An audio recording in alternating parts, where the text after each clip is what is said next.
Il-kap tal-Partit Nazzjonalista Adrian Delija ipprovda l-evidenza kollha li turi b'mod ċar kif qata kull ħlas pendenti mad-Dipartiment tat-Taxxa u li dan il-ħlas sar minn butu stess.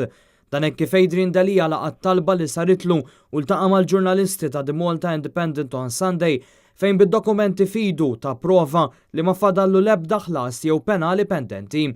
F'artiklu mill-editur David Lindsay jingħad b'mod ċar li din il-gazzetta issarat eżattament minn fejn ġew il-flus biex Adrian Delija ħallas il-pagamenti dovuti.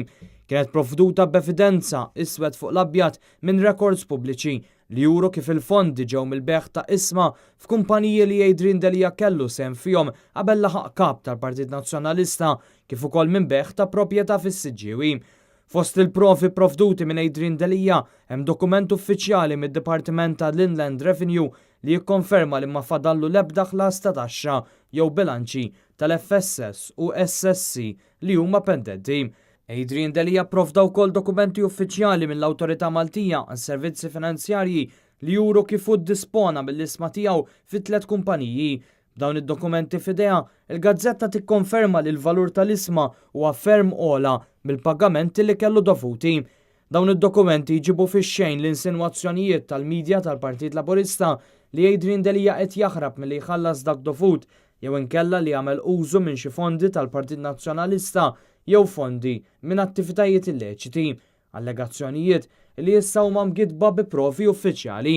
Dan hekk kif Adrian Delija provda wkoll statements finanzjarji li juru li l-flus miġbuda minnu kienu daħlu fil-kont bankarju tiegħu mill-beħ tal-isma jew minn beħ ta' proprjetà.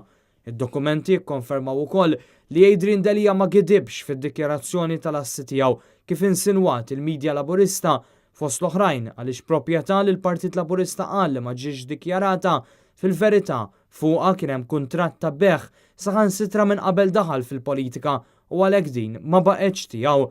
Fil-konklużjoni ta' The Malta Independent on Sunday saħansitra jkun dikjarat li Adrian Delija ipprovda ferm iktar dokumenti u dettalji dwar is-sitwazzjoni finanzjarja tiegħu milli kien hemm bżonn u ferm iktar milli qatt tagħmel kwalunkwe politiku Malti ieħor.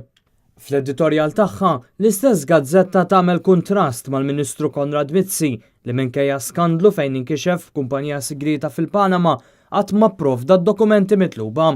Li kieku għamel dan mill-bidu bħalma għamel Adrian Delija saħansitra kien jinkixef għax ma kienx jaf kemm il-midja taf u kienet se tikxef iżjed dwar il-kumpaniji u trusts li pprova jaħbi anke fin New Zealand.